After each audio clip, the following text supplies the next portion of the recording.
Welcome to Toffee TV. This is my best 11 with Alan Myers. Alan is going to pick, well, he has picked it already. We're just going to discuss it on the screen. Alan, Neville Southall in goal. Is there anybody else could you have picked? You think about Nigel Martin. You know what? You can't think anyone past Neville Southall, can you? He was the best goalkeeper I've ever seen live, ever. And I think, and no disrespect to the Welsh, but I think he would have been English or of a team that was on the world stage. I think he would have been the best in the world. To me, he was the best in the world, and he was what Everton needed at the time, and he won them so many games. Simple as that. Yeah, I totally agree. He was unreal, best keeper I've ever seen. Gary Stevens at right back. Yeah, I just liked, there was one moment which made me made me think maybe not, and that was in the cup final against Liverpool, and I felt, other than that, I can't remember him making a mistake really. And I think he was one of the first of the wing backs. He was in a very attacking fullback, goals. And he was athletic, and he was just exciting, and he could hit a ball, and everything about him. He was part of that team, which, second to none really. Everton teams. I mean, you can talk about the Holy Trinity, and and quite rightly so, and in certain areas there've been better players and whatever, but that team, he just complemented that team so much, with Sheedy as well on the same side. It was a great defender. We won't forgive him for the moment. No, we just won't talk about it. Left back, Leighton, Baines. Yeah, well, I look at left backs, and Bales obviously came to mind, and you just think there's something about Bainesy that I just think is exciting for the same reasons really as Gary Stevens. Yeah. I love the way he gets forward. He can cross a ball. And his goals. You remember the one at Newcastle and so many. Chelsea last minute. Yeah, there's so many. And I just think he's an all-round player, and also a very humble guy. And someone who just wants to play for Everton, and that for me is everything. Yeah, it's fun. What a player.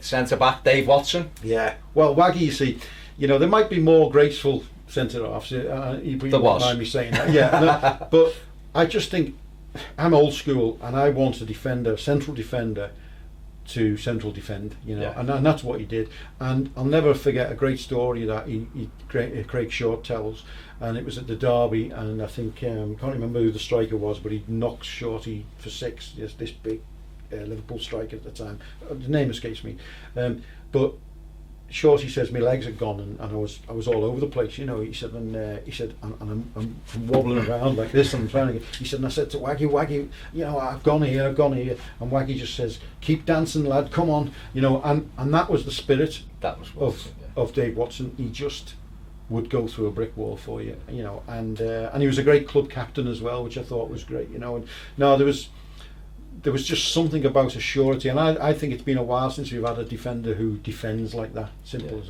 that. And he also, of course, he placed Derek Manfield, who was a favourite, and I loved Derek Manfield. Absolutely. He was a favourite, so you have to win the crowd over.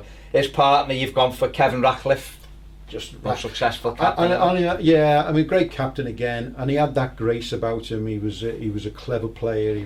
He was a tough player.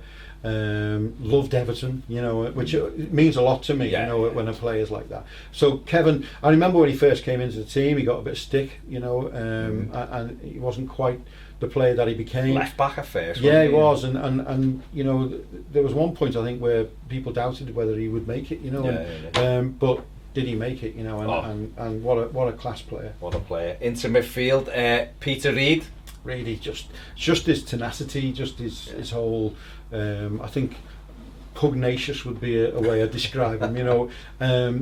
He's just epitomised everything that Everton was: heart, spirit, fight. Wasn't the most talented, wouldn't say he was, but in central midfield, he's someone I would always want. And again, he was a gamble because he had leg breaks and everything. Absolutely. What a player! 60 grand as well, wasn't he? 60 something grand like as well, something ridiculous. Martin Dobson. Yeah, I knew people had asked questions about that one. Martin Dobson was so gracious. He was so, I don't know what it was about him. He just maybe it was a time. I think when you're picking teams like this, you think about what means special to you, you know. And he was special to me, and he was a really classy player, Martin Dobson. He was so strong in midfield, but he could really. I used to copy his run in school. You know, when I played, he used to hold his hands up like this as he ran, and I used to do that. And but he was just a classy midfielder, and for me, complemented Peter Reid really. Fantastic. You've in your team, you've got 2 left wingers, so I'm going to play Dave Thomas on the right. Okay. Even though he should run down the left. Yeah, he did. But I didn't realise I'd done that. Yeah. I was just thinking wingers, to be honest. In fact, I don't think I was putting it in like a team, which I probably should have been. Seeing though that's the idea of it. But Dave Thomas for me was, at a time, along with Bob Latchford, the only thing we had to hold on to. You know, during that time. He was.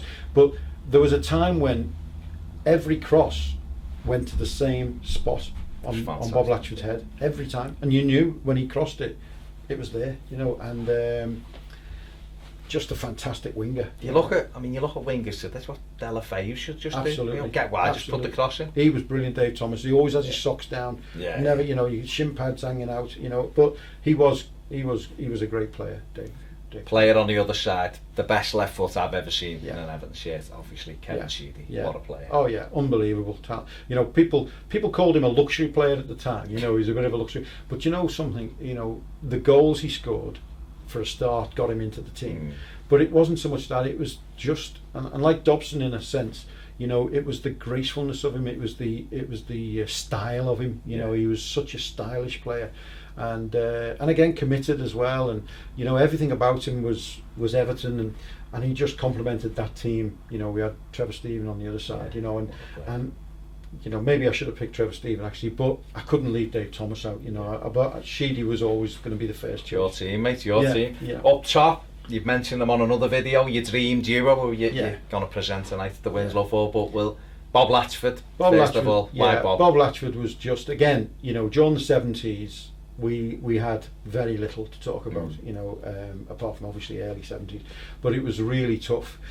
But Bob Latchford was just everything. I'll never forget his 30th goal. I couldn't go because I was working in a fish and chip shop, and the owner wouldn't let me go. He needed me for work for him, and I was in the back peeling spuds. This is God's honest truth. And when the penalty, and it's a bit weird because when the penalty went in, if you remember, he drops to his knees, and I dropped to my knees in the chippy at the same time, and I'll never forget it, you know. But it was such the wide range of goals he scored, headers, little tap-ins. He was always on the spot, you know, wherever you need him to be, and you knew. And he was just great, you know. Anyone who loved him at the time would understand what I mean by that. You just went home and you knew you had something to shout about. You know, I lived in a family of, all my brothers were Liverpudlians, every single one. I had 6 brothers and they were all Liverpudlians. I was the only Evertonian. Wow. And I used to get so much stick at that time, you know, but Bob Latchford gave me something to go back at, you know, and I just thought he was a great player. Should have played for England a lot more than he did, you know. Definitely. And his partner, Graham Sharp. Well, Sharpie for me, I think he's an underrated legend. Graham Sharp. I think, and a lot that's to do with the way he is himself. He's quite understated himself. He's not someone who wants to put himself out there too much. But I think what it was with Sharp, he was a proper goal scorer. Someone who, you know, I mean, I think he's a record goal scorer, isn't he? Post-war record goal scorer, and he was just class again. You know, in his duo with Andy Gray, but he was the one that you felt, if ever there was going to be a goal coming, you felt it was going to be him, even above Andy, you know. And I just liked Graham. I thought he was a classy player as well, and he scored some valuable goals for us. You know, I remember 2 in particular. You know, one in the cup final and the other one, which we don't even have to mention. But yeah, Graham is. He had a bit of nastiness about him. Yeah, I mean, I watched the game just recently actually, where he went round kicking everybody, and I actually rang him up and said, I've just watched this game, and he said, yeah, I remember that. I said, you should have been sent off 5 times, you know.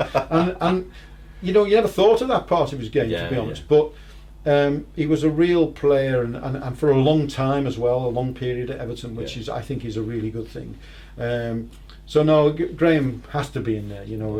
Him and Bob Latchford would be my dream to Edgew up to. I'd have had Inchi because I love Leighton. But that's a class side. Man, you've went for Howard Kendall as the manager. Could you have gone for anybody just else? like Neville, there's no other choices. There's no other.